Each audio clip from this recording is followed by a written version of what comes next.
Agora a gente abre o programa e eu estou muito feliz, inclusive já comentei aqui com os nossos convidados. O quanto nos deixa assim felizes de poder receber dois grandes profissionais, cada um dentro da sua especialidade, considerados aí referências. Então, mais uma vez com a gente, a infectologista, doutora Rosana Hittmann, bem-vinda. Obrigada. Tudo bem? Estamos combinando aí nos tons. Hoje nós estamos nos tons. E esperança, verde esperança. É isso, verde esperança para abrir a semana. Gostei, doutora. E mais uma vez, ele que é pneumologista, doutor Ciro Kirchenstein. Acertei. Bem-vindo, doutor. Só para mostrar que a gente veio de máscara, estamos usando a máscara, mantendo o distanciamento. É que na televisão, às vezes parece que a gente está muito pertinho de vocês e entre a gente.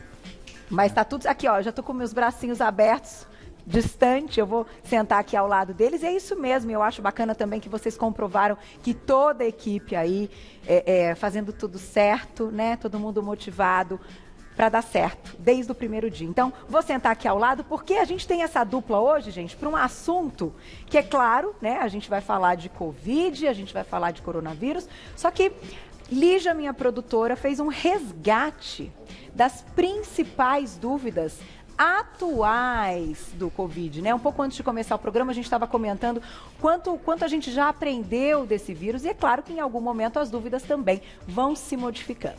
Então, para abrir a primeira pergunta, que não quer calar, que eu também tenho ouvido muita gente me perguntando, enfim, se eu já tinha esse conhecimento de entrevistar aqui no programa, é essa. Olha lá, na tela. E espero perguntinha de vocês ao vivo. Olha lá.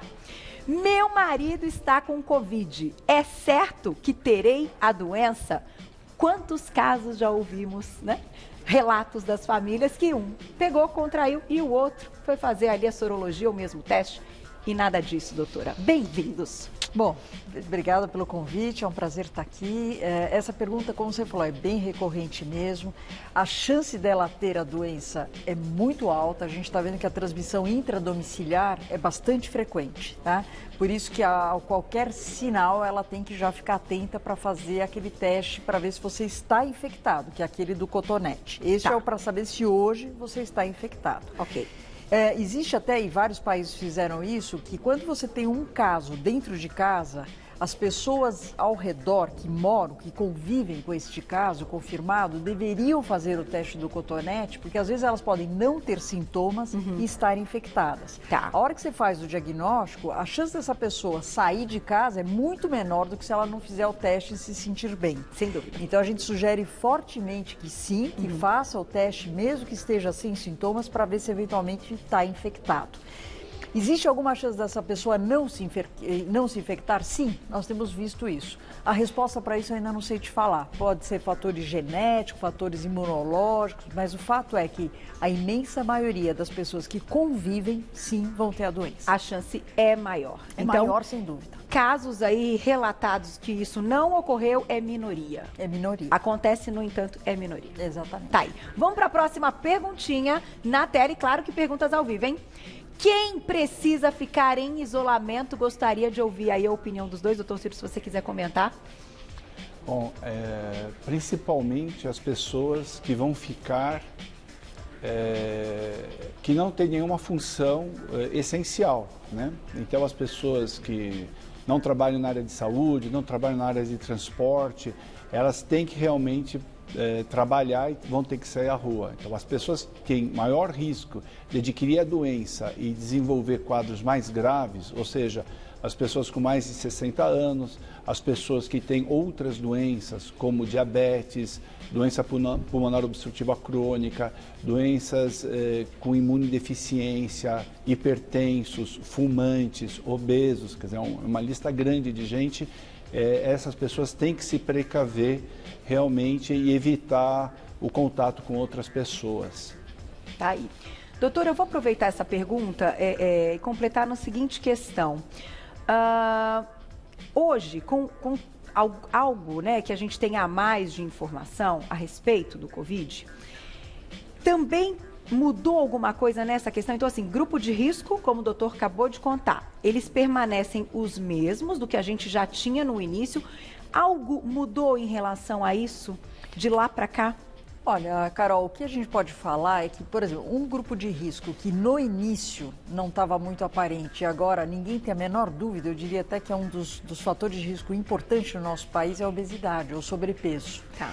Talvez, como começou na China, e chinês em geral não é muito de sobrepeso, então isso foi muito menos visto do que quando foi para a Europa e principalmente Estados Unidos e América Latina. Daí isso ficou exuberante. Então, é um dos fatores de risco lá no Instituto de Infectologia Emílio Ribas, na nossa terapia intensiva, quase o mais frequente. Então, você vê jovens, menos de 60 anos, não é hipertenso, não é diabético, ou seja, não tem aqueles fatores de risco clássicos, mas tem, por exemplo, o sobrepeso. Então, isso chamou para a gente muita atenção.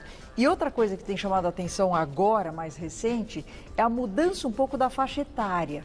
A gente no início, na Europa, na Itália, a gente via muitos mais velhos adoecendo.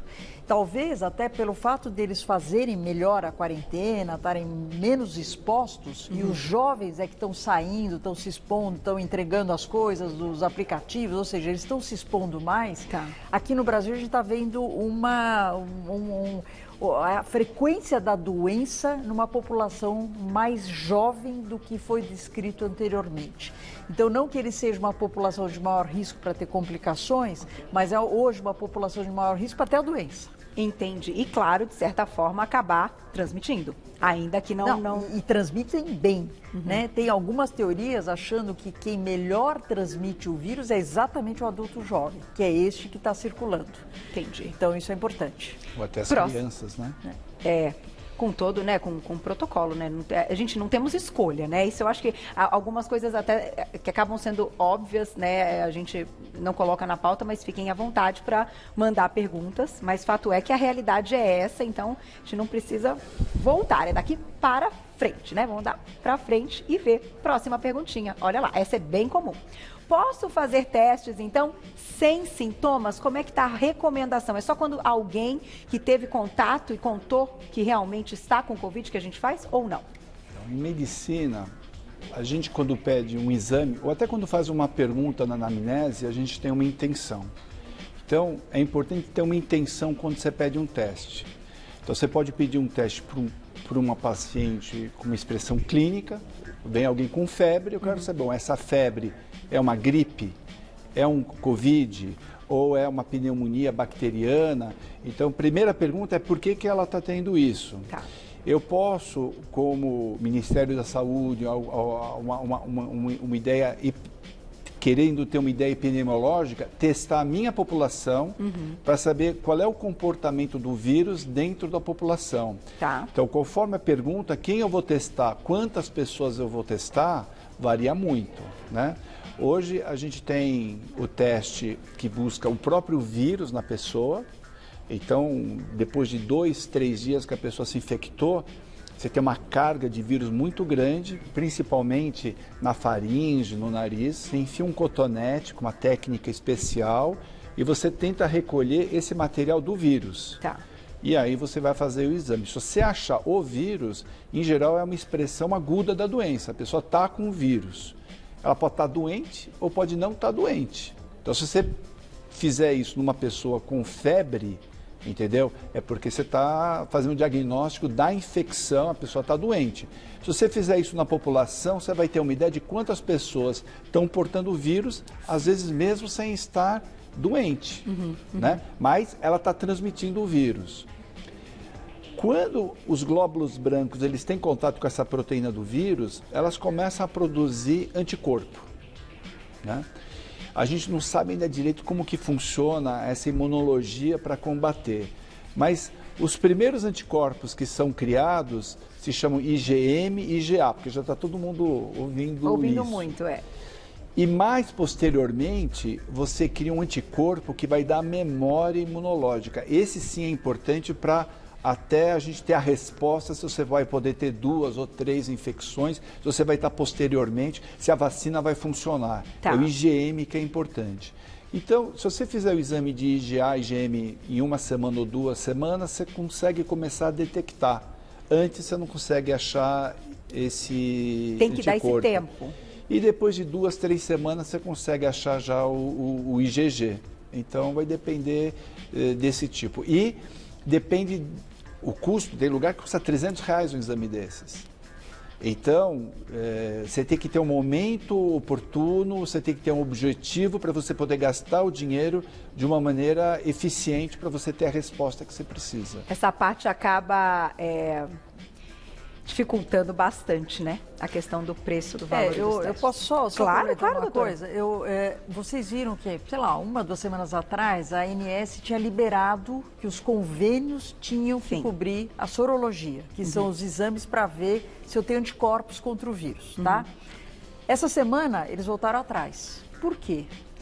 Porque exatamente a história de ficar pedindo exame sem sintomas, por isso que toda vez que você pede um exame, isso tem custo, não é assim, eu estou curiosa, não, você precisa ir atrás de um motivo. Então, o que aconteceu? A demanda de sorologias, sem uma justificativa tão clara, foi muito alto. Entendi. Então, eles tiveram que, infelizmente, voltar atrás. Então, eu só estou relembrando isso, porque eu acho que é importante a gente sempre que pedir e solicitar, primeiro, que o médico solicite o exame. O que a gente tem visto também é muito pessoal ir lá em qualquer lugar fazer, daí não sabe interpretar o resultado, não sabe o que fazer com aquilo. Converse com o médico. Hoje tem vários serviços, até remotos. Não quer sair de casa? Ótimo.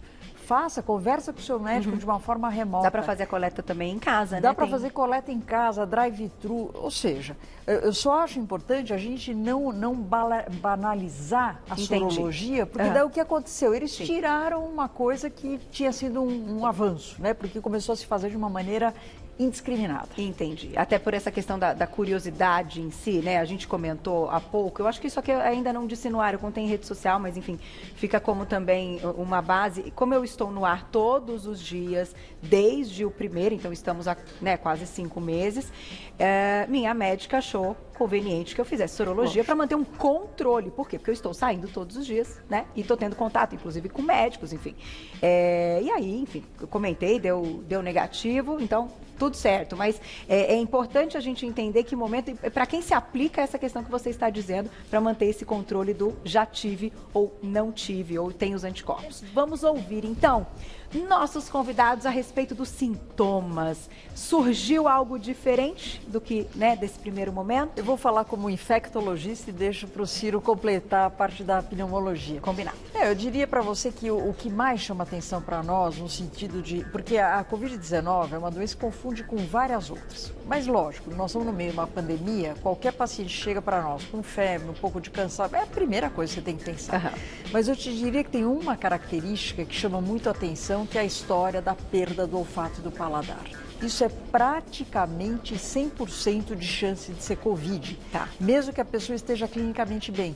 Então, tem locais agora que estão fazendo até teste. Antes de você trabalhar, além de ver temperatura, eles dão alguma coisa para você cheirar, para ver se o seu olfato está ok. Porque às vezes você pode estar no início da perda do olfato e não estar nem percebendo. Então, hoje pode ser até um teste de triagem. E outra coisa que meus pacientes reclamam muito também é um gosto metálico na boca. Não é infrequente você sentir isso daí.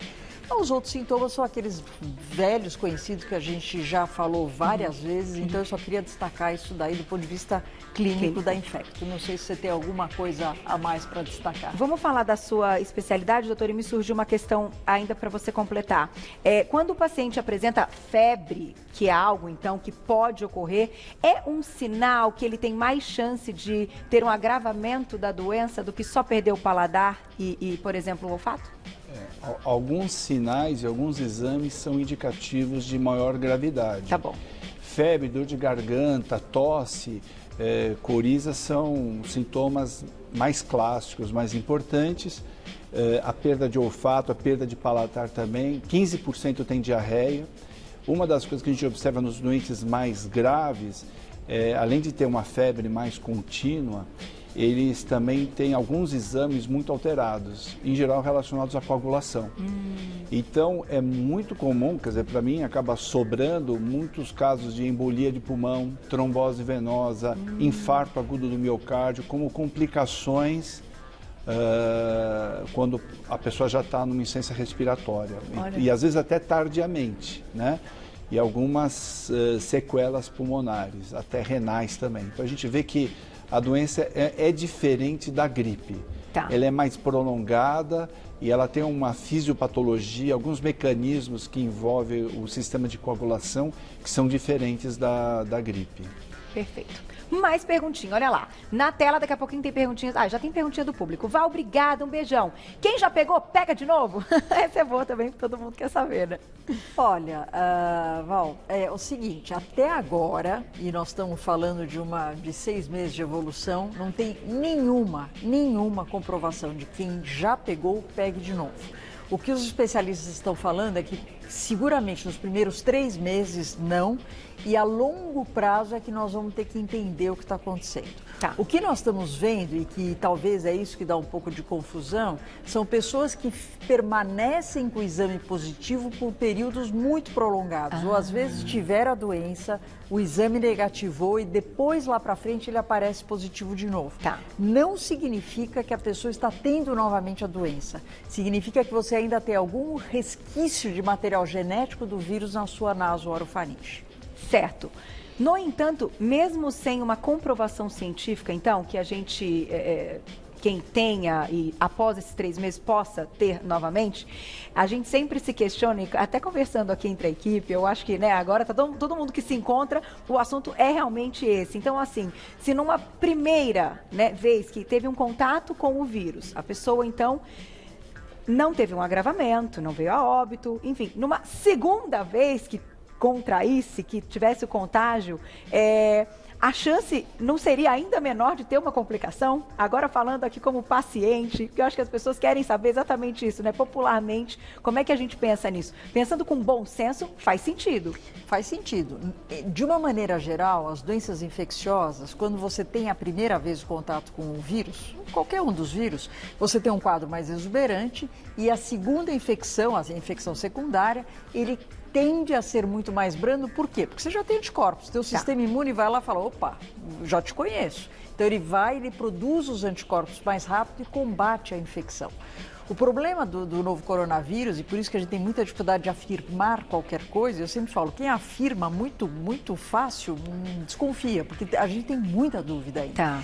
Será que se esse vírus sofrer algumas mutações, não é o forte dele, é diferente da gripe, mas vamos supor que ele comece a sofrer algumas mutações, a gente não pode de novo ter um quadro clínico? Não sabemos. Mas em teoria você tem toda a razão. Se eu tive a primeira vez, eu espero. E ficou tudo assim. Se eu tiver, ter mais brando mais na segunda. Então, vamos lá. Vamos para a próxima perguntinha. Olha lá, aproveitem, estamos ao vivo, @VocêBonitaTV. É verdade que o vírus não suporta temperaturas altas? Interessante.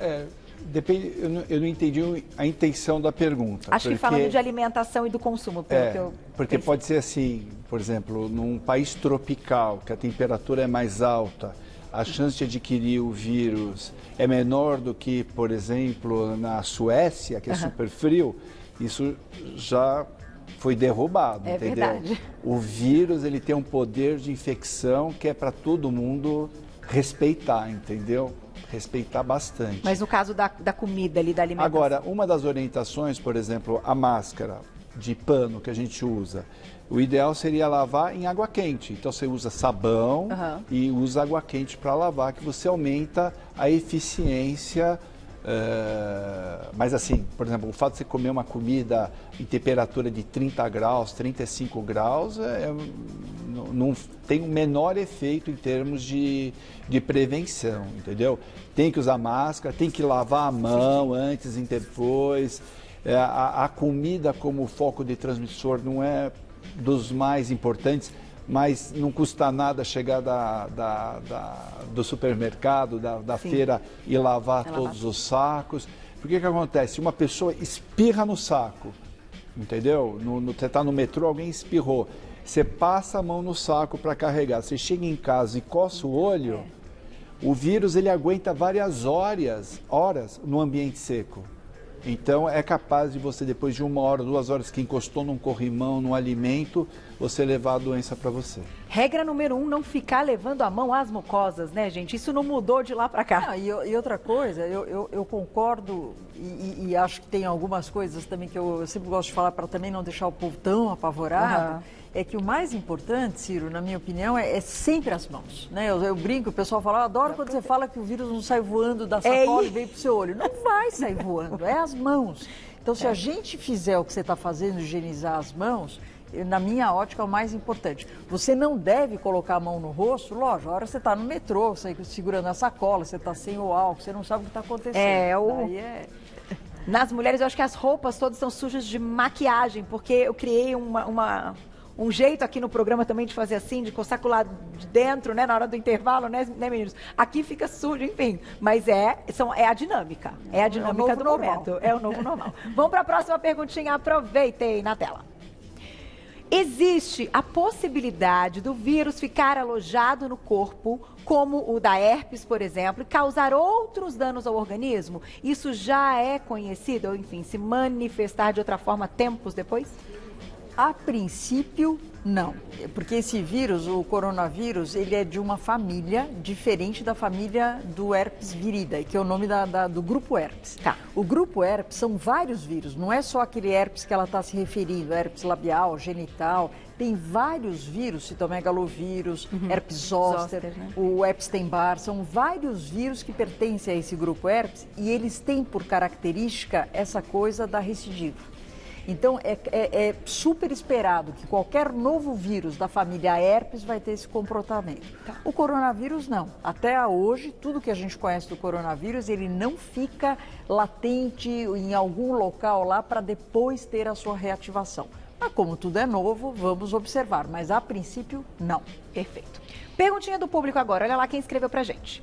Obrigada, Rê, um beijo. Em São Paulo, estamos conseguindo estabilizar a curva, doutor? Esta pergunta da curva, do pico, também ela é constante. E aí, o que a gente entende disso? Bom, nós estamos chegando hoje a provavelmente 80 mil mortes, né?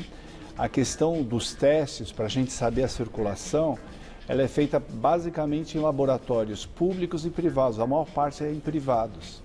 Então, o que essa pandemia também exacerbou é as desigualdades, as inequidades que nós temos na nossa sociedade, o racismo estrutural que tem na sociedade, porque tem muito menos teste, muito menos acesso às pessoas que estão em comunidades, em favelas, em cortiços, para a gente ter uma ideia real da dimensão dessa propagação e das políticas públicas para evitar essas pessoas que são mais vulneráveis para não adquirirem a doença. Então, em São Paulo, parece que deu para desmontar o hospital lá do Pacaembu, existe-se uma redução da propagação, mas ainda o número é muito alto. Eu recomendo que todos mantenham o máximo de cuidado possível e que mantenham também a generosidade, essa visão comunitária de ajudar as pessoas menos favorecidas para elas também não adquirirem a doença. Doutor, vou aproveitar e te fazer uma pergunta.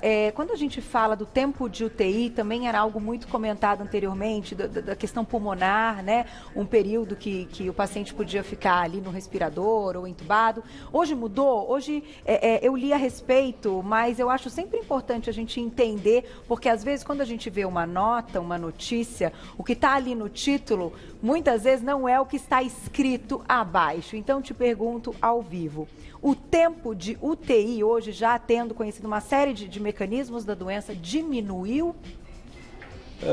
Eu acho que algumas coisas a gente pode introduzir, alguns remédios, algumas formas de ventilação, posição que a gente deixa o paciente. Tá. Algumas coisas têm ajudado a diminuir o tempo de internação e o tempo de ventilação mecânica, mas é muito comum ficar 1 ou 2 semanas em UTI ainda esses pacientes. Tá. No início, a gente até teve relatos aqui de pacientes que ficaram os 21 dias, né, entubados e mais tantos de reabilitação da SEMI.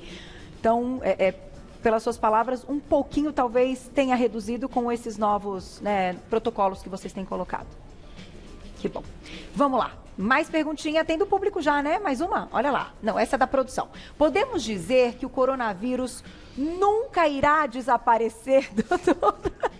É para responder mesmo? Doutora, pois Estávamos indo tão bem. Aí quando chega nessa parte a gente fica mais triste. Não, Carol, olha, assim, o SARS-CoV-2, que é o nome do vírus que causa a Covid-19, que é o nome da doença, né? Então, este vírus, a tendência que a gente está vendo é que ele vai virar um vírus endêmico. O que é isso? Ele vai virar um vírus como são os outros vírus que a gente não consegue. A gente vai ter períodos com maior número, períodos com menor número. Por exemplo, o vírus da dengue é um deles, que é assim. Então, neste momento, a gente está falando pouco de dengue, pelo menos aqui na capital de São Paulo. É capaz de daqui a pouco a gente voltar a falar. Então, a tendência é que ele realmente não desapareça e mais do que isso, a tendência é que daqui, sei lá, alguns anos, a gente tenha novos coronavírus, novos arranjos genéticos na mistura de vírus que são de animais com vírus que se adaptam no humano, podendo causar novas doenças. Então, eu acho que essa pandemia serviu demais para a gente aprender algumas lições importantes. Primeiro, esteja a sua saúde em dia. Isso é fundamental, porque a gente nunca sabe quando a gente vai precisar. Então, se exercite, alimente-se direito, não tenha sobrepeso, cuide do seu diabetes, cuide da sua pressão. Tenha a sua saúde em dia, porque a gente não vai estar livre de eventualmente ter novos problemas. E 2, isso é muito mais para a Ásia, mas aquela história da higiene, principalmente no contato com animais e animais selvagens. Importante. Doutor, pode deixar aí também uma orientação, né? O que você diria para o público que está nos assistindo?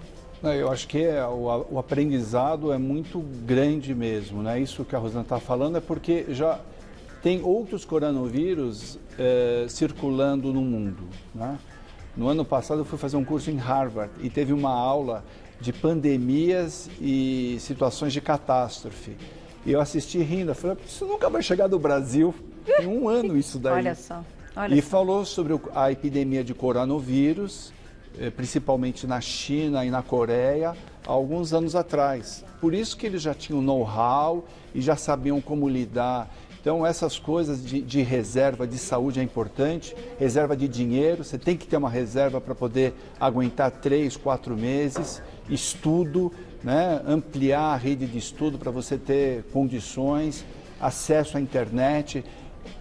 Essa epidemia mostra que assim, as doenças ela tem uma implicação com a vida pública, com a vida comunitária, muito maior do que só a mera questão científica do que é um vírus, do que é um remédio. Perfeito. Eu tenho que encerrar a Fúzia, que está, né, me dirigindo a partir de hoje, que Glaucia, nossa diretora, está em férias e Fúzia assumiu aí o posto, que é a nossa coordenadora. Ela, Carol, por favor, você não estoure, eu sei que você vai se apegar a essa pauta, que você não vai querer parar de fazer perguntas, mas só para fechar, por favor, Fu, essa é importante. Será que teremos um remédio assim como temos para H1N1? E eu não vou falar o nome comercial aqui do medicamento, mas nesta linha, há uma esperança? Carol, tem muita coisa em investigação, antivirais, né? Porque no momento que o único antiviral que nós temos, e nós não temos no Brasil, nos Estados Unidos, que foi o Remdesivir, que mostrou alguma ação sobre o vírus, mas seguramente eu creio que sim, nós teremos novas drogas, novos antivirais, que eles vão se juntar ao resto do tratamento, porque a Covid-19 não basta uma medicação, é um kit, é um conjunto de medicamentos. É um todo. Mas uma notícia super animadora, semana passada saiu na principal revista de medicina no New England, um trabalho mostrando assim o início de uma vacina que parece realmente ter a capacidade de produzir anticorpos. Que legal, doutor. Obrigada aos dois pelas notícias positivas, pela seriedade, né, pelas informações seguras, que eu acho que isso é o mais importante. O programa é ao vivo, não tem edição,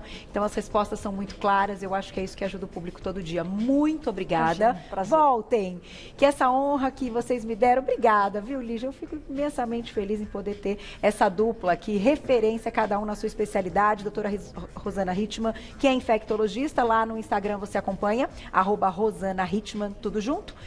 Como se escreve, tá direitinho lá no nosso Instagram, nós já marcamos a doutora.